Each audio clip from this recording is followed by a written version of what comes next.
Dungeon Meshi. A primeira vez que eu ouvi falar desse mangá foi lá pra 2020, quando um pessoal já falava que, junto de Chainsaw Man e Spy Family, esse seria um daqueles mangás que, sem dúvidas, iria ganhar anime alguma hora. Demorou um pouco, mas valeu a pena, porque estamos em 2024 e Dungeon Meshi teve uma adaptação maravilhosa e que com certeza foi um dos grandes responsáveis pelo sucesso rápido do anime, que eu já adianto, é um dos melhores lançados nos últimos 10 anos e facilmente candidato a anime do ano de 2024. Eu sou o Rick e nesse vídeo bora falar sobre todas as delícias desse calabouço, que não são poucas, viu?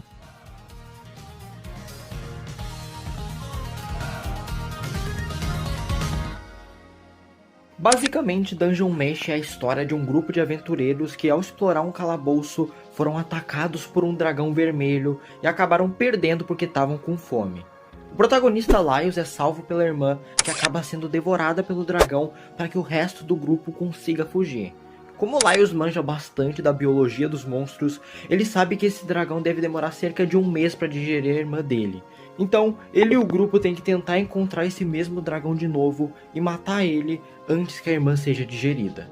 O problema é que eles não têm dinheiro para equipamento e nem para suplemento, então a brilhante ideia é cozinhar os monstros que eles encontram pelo calabouço.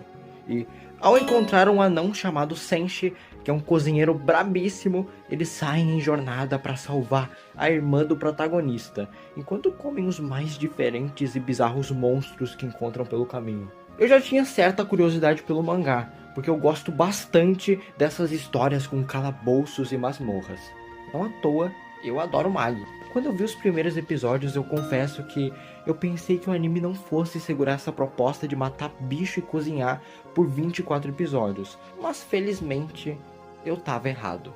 Eu acredito que o nível do quanto você vai gostar de Dungeon Meshi depende do quanto você se encanta pelo calabouço, e eu vou explicar o porquê. O calabouço de Dungeon Meshi é como se fosse um universo à parte do próprio mundo da obra, com seu próprio ecossistema, regras e até comércio próprio.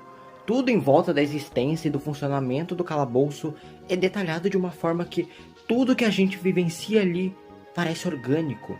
É muito interessante ver como os aventureiros e os próprios monstros se beneficiam das regras exclusivas dali. Por exemplo, no calabouço é possível reviver pessoas.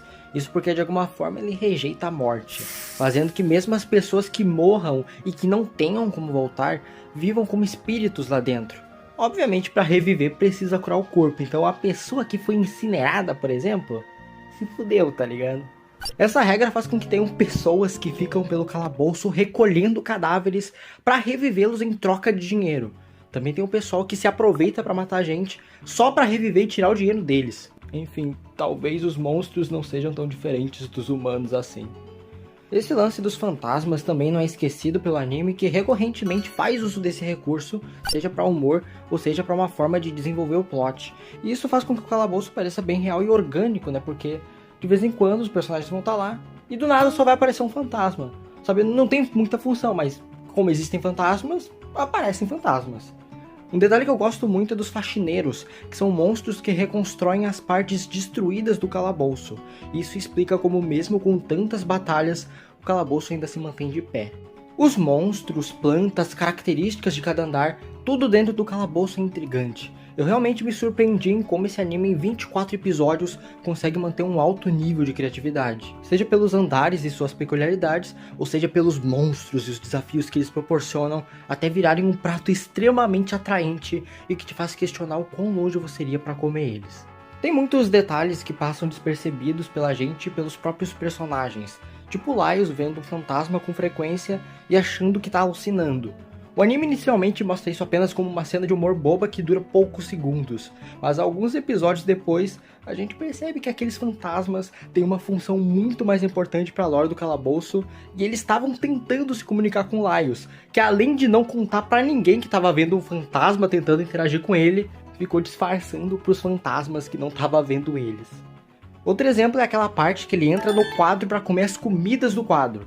Quando tu vê isso, tu pensa que a maior função é mostrar um mecanismo do calabouço, e não que o grande antagonista da obra seria revelado numa história isolada que dura metade de um episódio, e foda-se. Tem uma parte do anime que para prosseguir, o grupo tem que passar por um lugar com plantas tentáculos que crescem em brechas da parede.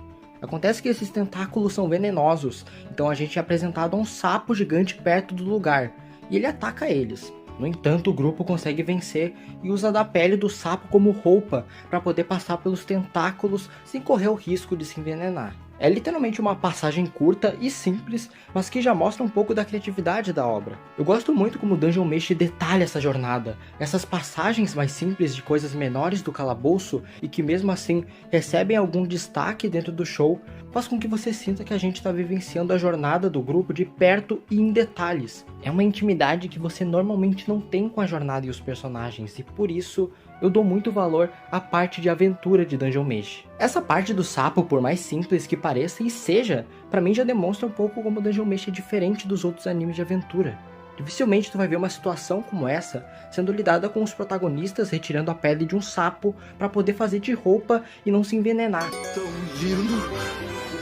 Tá bom?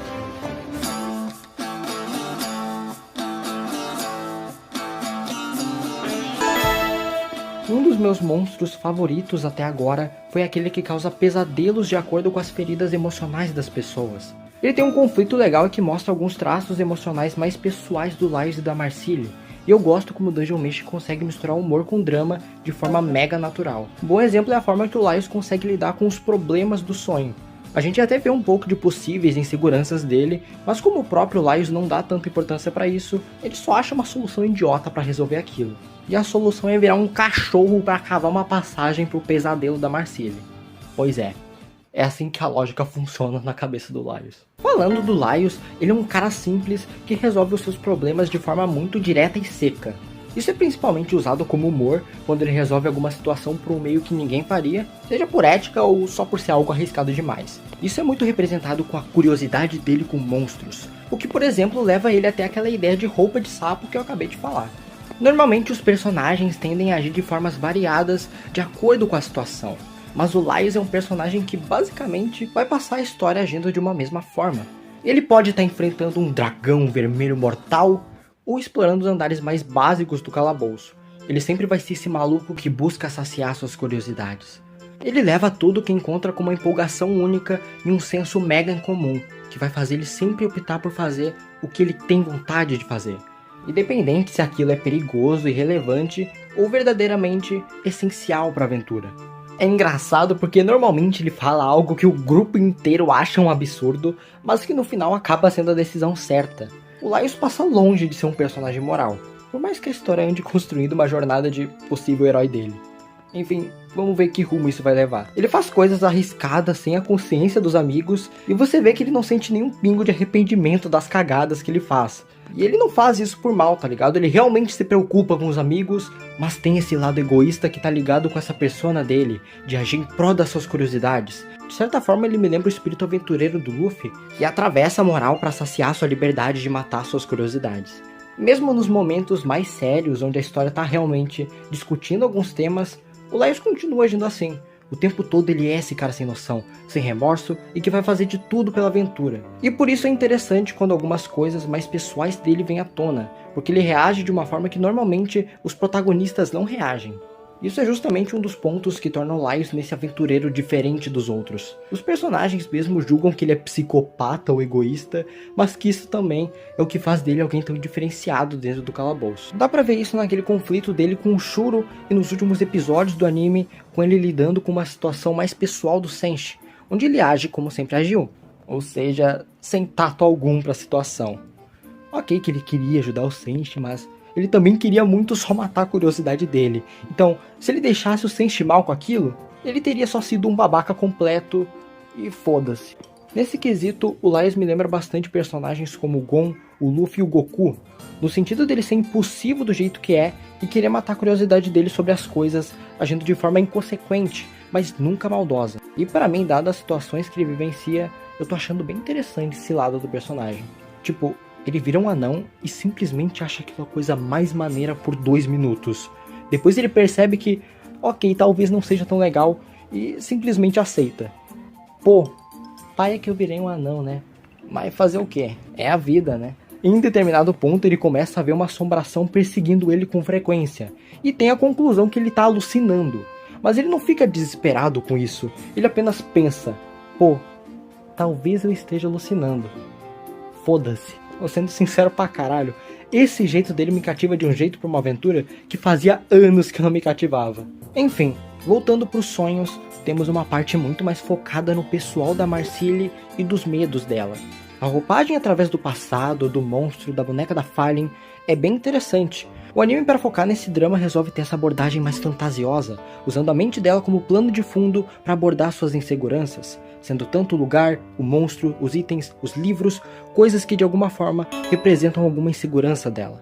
Não é nada profundo, mas eu acho legal como esse anime não cansa de ser criativo na hora de abordar novos conceitos. E como sempre, depois de resolver o problema, eles comem o monstro. O grupo de Dungeon Meshi é o primeiro grupo em anos que eu gosto de todos os personagens. Eu acho a interação deles muito engraçada e todos têm uma relação legal e com uma piada diferente entre si. Inclusive, já adiantando, eu gostei bastante da adição da Izutsumi no grupo. Eu acho que ela vai acrescentar bastante na dinâmica, além de dar uma renovada na química geral dos personagens. Cada um deles tem sua função, peculiaridades, piadas, e você sente que a cada episódio esse grupo tá mais unido.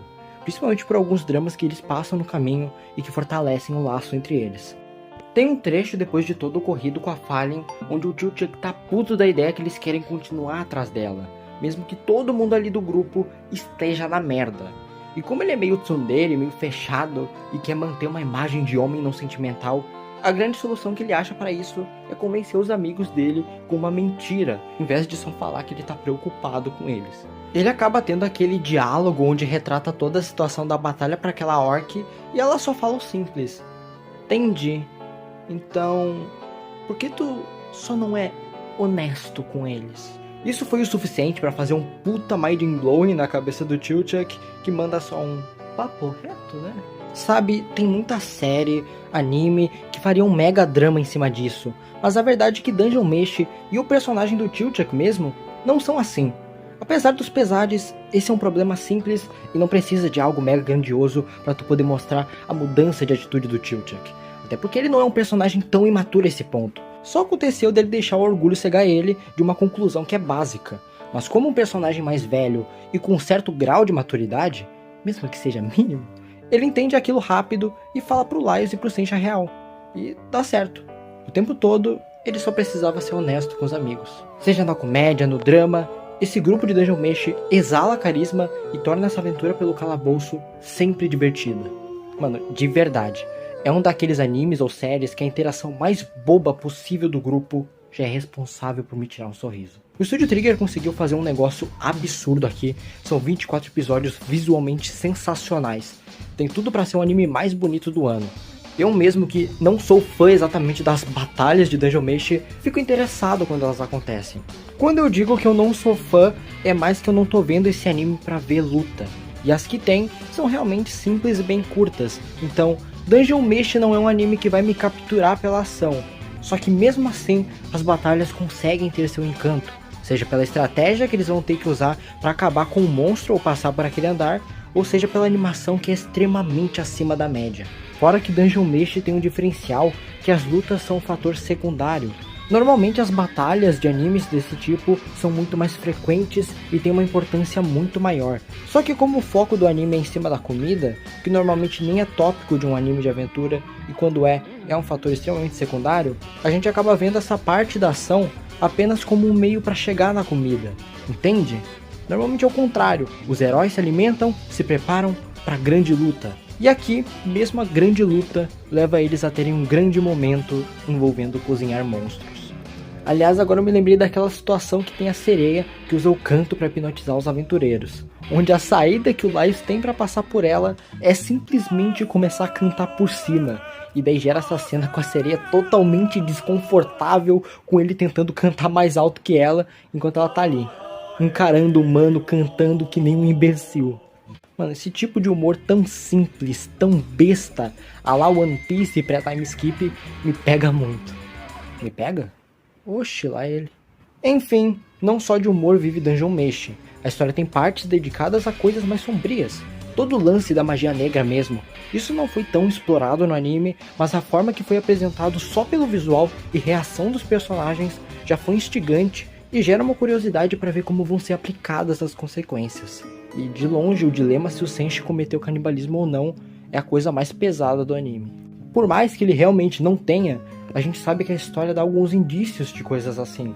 Tem até aquele lance que eu não me lembro se é exatamente assim, mas se eu não me engano, o Laios fala que a vaca é mais semelhante aos humanos do que a sereia. Então tem aquele questionamento do que é ético ou não fazer no calabouço. A história também está se encaminhando para um rumo com problemas e questões maiores, e a construção para tudo isso está sendo muito interessante. Eu estou muito curioso para ver o rumo que a história vai levar na segunda temporada, que já foi anunciada. Agora, sobre essa primeira temporada, eu simplesmente adorei. Fácil um dos melhores animes dos últimos 10 anos e tem tudo pra ser o anime do ano de 2024. Sério, eu tô muito feliz por esse anime ser tão bom. Mas então é isso aí. Eu sou o Rick, e se você gostou do vídeo, deixa o like e se inscreve, porque isso me ajuda muito. E é isso aí. Tchau, tchau. Tenham um bom giorno.